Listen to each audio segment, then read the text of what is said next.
नमस्कार। मेरे वीडियो में आपका हार्दिक स्वागत है।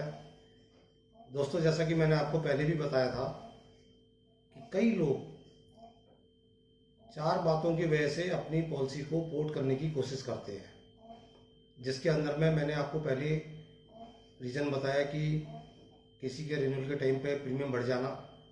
दूसरा मैंने बताया कि जैसे किसी को उस साल क्लेम नहीं मिलना। तीसरा पॉइंट मैं आज आपको बताने जा रहा हूँ। कई बार क्या होता है कि जैसे मेरे रिश्तेदारी में या मेरा मित्र या मेरा पड़ोसी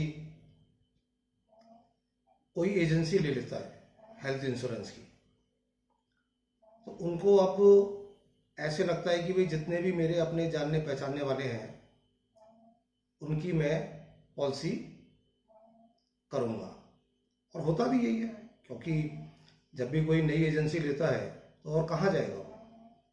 लेकिन अब होता क्या कि चलो फ्रेश पॉलिसी कर रहे हैं वो तो एक समझ आती है, लेकिन अब जिनकी ऑलरेडी पॉलिसी चल रही होती है उसमें भी वो अपना अधिकार जताने की कोशिश करते हैं कि भाई अब तो मैं एडवाइजर बन गया हूँ, अब तो आपकी पॉलिसी को मैं ही पोर्ट करूँगा मैं। और जो पॉलिसी होल्डर होते हैं वो अपने इस शर्म में कि भाई मेरा भतीजा एडवाइजर बन गया है या मेरा भांजा बन गया है या मेरी भांजी बन गई है या कोई भी रिश्ता है, और वो उस चीज़ को उनको क्लियर नहीं कर पाते हैं और वो कहते हैं भाई देख लेना यार, कहीं बस कोई दिक्कत ना आए। वो भी क्योंकि उनको पूरी नॉलेज नहीं होती है कई बारी, तो वो भी बड़े आसानी से कहते हैं हाँ आप काहे की टेंशन है, जब अब मैं हूँ मैं सब देख लूँगा, आप चिंता मत करो आप।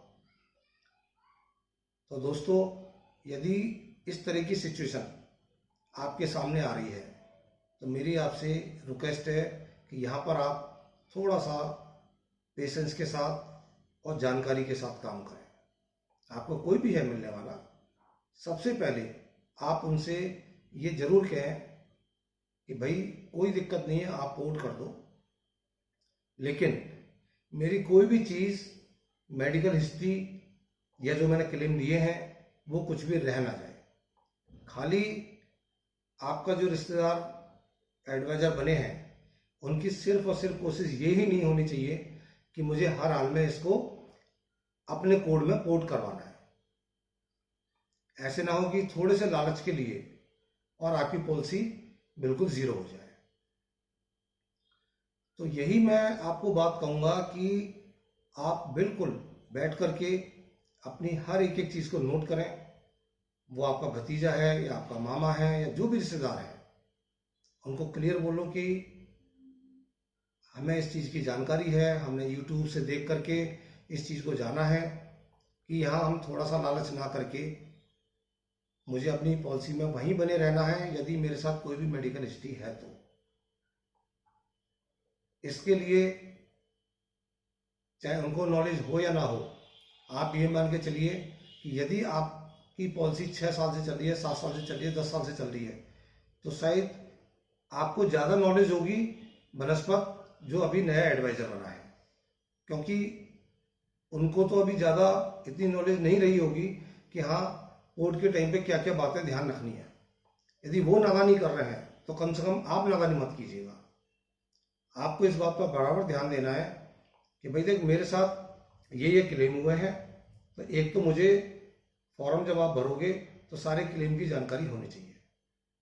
भले ही आपके रिश्तेदार हैं, पड़ोसी हैं, मित्र हैं, मैं ये नहीं कहता कि इसके लिए आप पोर्ट मत कीजिए, लेकिन कोई भी काम ऐसा ना मत कीजिएगा जिससे कि आपकी पॉलिसी खराब हो।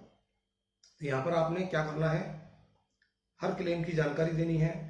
कोई भी मेडिकल हिस्ट्री यदि आपके साथ है, कोई भी यदि आप दवाई ले रहे हैं, कब से ले रहे हैं, ये सब चीज़ की जानकारी आपने उनको देनी जरूरी है। यदि ये सब जानकारी देने के बाद यदि कंपनी हर तरीके से आपकी हर बीमारी को जानते हुए, हर क्लेम को जानते हुए यदि इसको कंसीडर कर रही है तो फिर कोई दिक्कत नहीं है किसी भी प्रकार की। यहाँ पर पोर्ट के टाइम पे कंपनी का फोन भी आता है जिसको हम टेली मेडिकल बोलते हैं। बाई चांस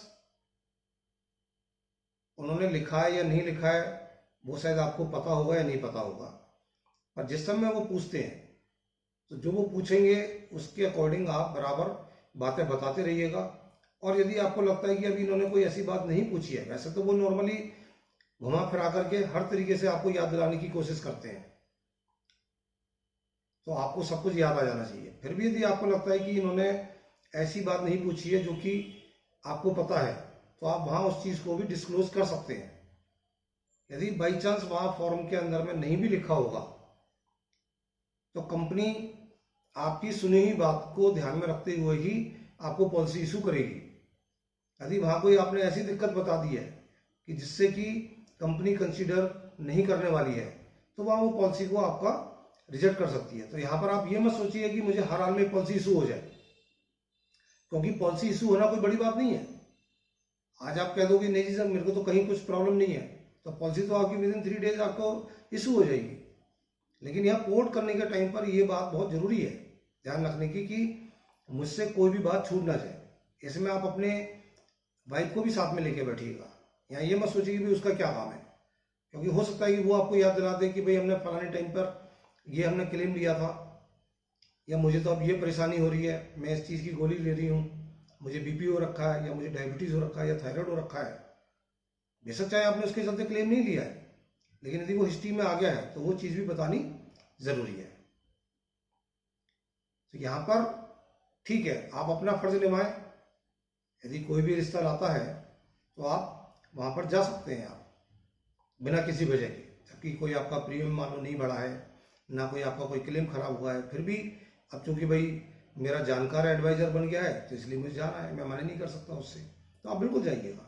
पर ऐसा ना हो कि आप मेडिकल हिस्ट्री लेकर के और ना डिस्क्लोज करके वहाँ पर कोर्ट करा लें, और बाद के अंदर में फिर कोई भी दिक्कत आएगी तो ना आप अपने जानकार को कुछ बोल सकते हैं शर्म में, और ओवरऑल आपकी पॉलिसी बेकार हो जानी है। फिर आप कहीं से भी फ्रेश पॉलिसी भी नहीं ले सकते हैं। तो दोस्तों, इसलिए इस बात को ध्यान में रखते हुए फिर भी आपको लगता है कि हमें अभी पूरी बात नहीं समझ आई है, तो मैं अरविंद अग्रवाल, आप मुझसे व्हाट्सएप पे डिस्कस कर सकते हैं।